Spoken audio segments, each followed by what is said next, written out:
Hi, welcome back to Leena's home foods. என் channel புதுசாக பார்க்குறீங்கன்னா சப்ஸ்கிரைப் பண்ணுங்கள். வீடியோ பிடிச்சிருந்துச்சுன்னா லைக் பண்ண, ஷேர் பண்ண மறக்காதீங்க. அப்படியே பக்கத்தில் இருக்கிற பெல் ஐக்கானையும் மறக்காமல் கிளிக் பண்ணிடுங்க. அப்போது இன்றைக்கி நம்ம கோபி மசாலா எப்படி செய்கிறதுன்னு பார்க்கலாம்.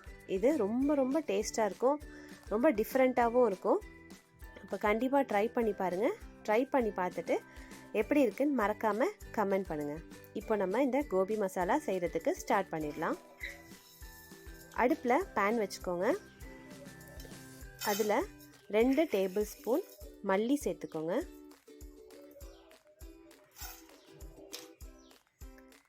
பேன் சூடானதும் மல்லி சேர்த்துக்கோங்க. இது ரொம்ப கலர்லாம் மாறணும்னு தேவையில்லை, லைட்டாக சூடானால் போதும். இப்போது இந்த ஸ்டேஜில் உங்களுக்கு காரத்துக்கு எவ்வளோ காரம் சேர்ப்பீங்களோ அதுக்கு ஏற்ற மாதிரி வரமிளகா சேர்த்துக்கோங்க. 1 டீஸ்பூன் சோம்பு சேர்த்துக்கோங்க.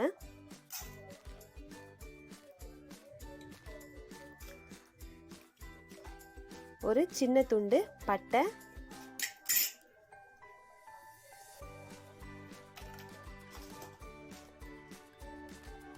3 கிராம்பு.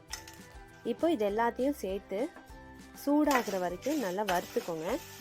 கலர்லாம் சேஞ்ச் ஆக வேணாம். இது சூடு ஆனதும் நம்ம ஒரு பிளேட்டில் போட்டு ஆற வச்சுட்டு இதை மிக்ஸி ஜாரில் நல்லா பவுடராக அரைச்சி எடுத்துக்க போகிறோம். இப்போ இதை ஆறட்டும். காலிஃப்ளவரை நீங்கள் சின்ன சின்ன பீஸாக இந்த மாதிரி எடுத்து நல்லா வாஷ் பண்ணி ட்ரெயின் பண்ணி வச்சுக்கோங்க. இந்த மசாலாவுக்கு 2 பெரிய வெங்காயம் மெலிசாக அரைஞ்சிருக்கேன், 1 டேபிள் ஸ்பூன் இஞ்சி பூண்டு பேஸ்ட்டு, 2 பச்சை மிளகா, 2 தக்காளி. இப்போது இது நம்ம ரோஸ்ட் பண்ண இந்த மசாலாலாம் நல்லா ஆறிடுச்சு. இதை நம்ம மிக்ஸி ஜாரில் போட்டு பவுட்ரு பண்ணி எடுத்துக்கலாம்.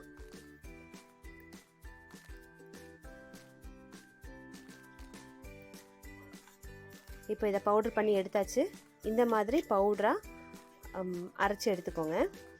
இப்போ கோபி மசாலா செய்கிறதுக்கு ஸ்டார்ட் பண்ணிடலாம். அடுப்பில் ஒரு பேன் வச்சுக்கோங்க. பேன் சூடானதும் நீங்கள் எந்த எண்ணெய் யூஸ் பண்ணுறீங்களோ அந்த எண்ணெய் ஊற்றிக்கோங்க.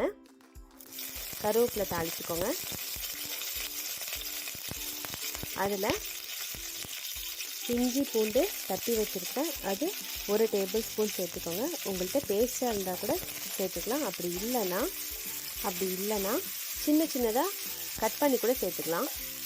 இப்போ இந்த இஞ்சி பூண்டோட பச்சை வாடையெல்லாம் போகிற வரைக்கும் நம்ம இதில் எண்ணெயில் வதக்கிக்கலாம்.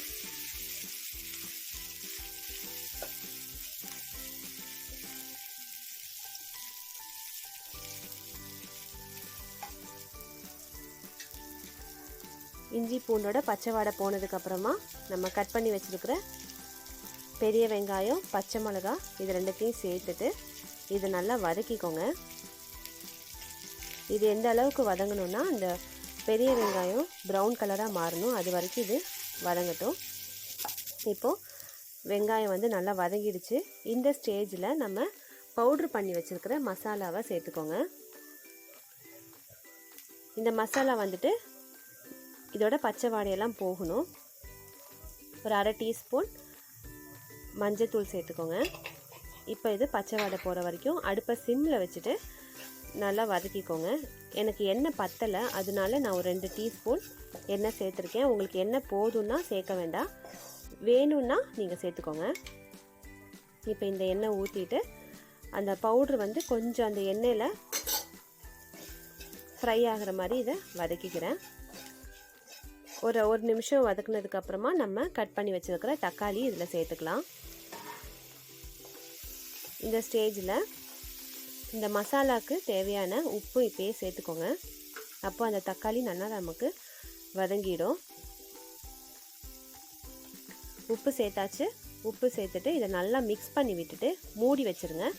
மூடி வச்சுட்டு அந்த தக்காளி மேஷ் ஆகிற அளவுக்கு நல்லா இது வதங்கணும். இப்போ இதை மூடி வச்சுட்டு தக்காளி மேஷ் ஆகிற வரைக்கும் வதங்கினோடனே நம்ம ஓப்பன் பண்ணிடலாம். இப்போ தக்காளி நல்லா குக் ஆகிடுச்சு, அதே மாதிரி நல்லா வதங்கிடுச்சு. இப்போ இந்த ஸ்டேஜில் கட் பண்ணி வச்சுருக்கிற காலிஃப்ளவர் சேர்த்துக்கலாம். காலிஃப்ளவர் சேர்த்துட்டு அந்த மசாலாலாம் அந்த காலிஃப்ளவரில் நல்லா மிக்ஸ் ஆகிற அளவுக்கு இதை நல்லா வதக்கிக்கோங்க. எல்லாம் நல்லா மிக்ஸ் ஆகிடுச்சு. இப்போ இந்த ஸ்டேஜில் காலிஃப்ளவர் வேகிற அளவுக்கு மட்டும் சுடு தண்ணி ஊற்றிக்கலாம். ரொம்ப நிறையா ஊற்றக்கூடாது, அப்போனா அந்த காலிஃப்ளவர் ரொம்ப வெந்துருச்சுன்னா நல்லா இருக்காது. காலிஃப்ளவர் வேகிற அளவுக்கு மட்டும் சுடு தண்ணி ஊற்றி வேக வச்சு எடுத்துக்கோங்க.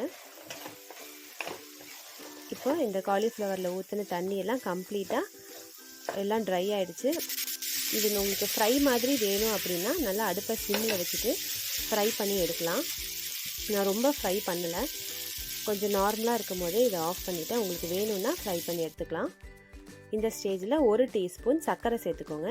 அது ரொம்ப நல்லாயிருக்கும், டேஸ்ட்டை நல்லா என்ஹான்ஸ் பண்ணி கொடுக்கும்.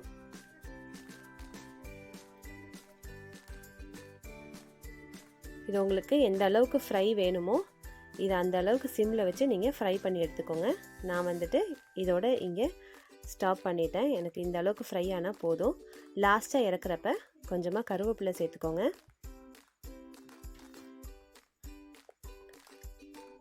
இறக்குறதுக்கு முன்னாடி 1/2 டீஸ்பூன் மிளகுத்தூள் சேர்த்துக்கோங்க. வேணும்னா சேர்த்துக்கோங்க, இது ஆப்ஷனல் தான். பட் மிளகுத்தூள் சேர்த்தா நல்லாயிருக்கும். மிளகுத்தூள் சேர்த்துட்டு இன்னொரு வாட்டி நல்லா மிக்ஸ் பண்ணி விட்டுட்டு அடுப்பை ஆஃப் பண்ணிவிட்டு இதை சர்வ் பண்ணலாம். அப்போ கண்டிப்பாக ட்ரை பண்ணி பாருங்கள், இது ரொம்ப நல்லாயிருக்கும். ட்ரை பண்ணி பார்த்துட்டு எனக்கு எப்படி இருக்குன்னு மறக்காமல் கமெண்ட் பண்ணுங்கள். உங்களுக்கு பிடிச்சிருந்துச்சுன்னா உங்கள் ஃப்ரெண்ட்ஸ் எல்லாத்துக்கும் ஷேர் பண்ணுங்கள்.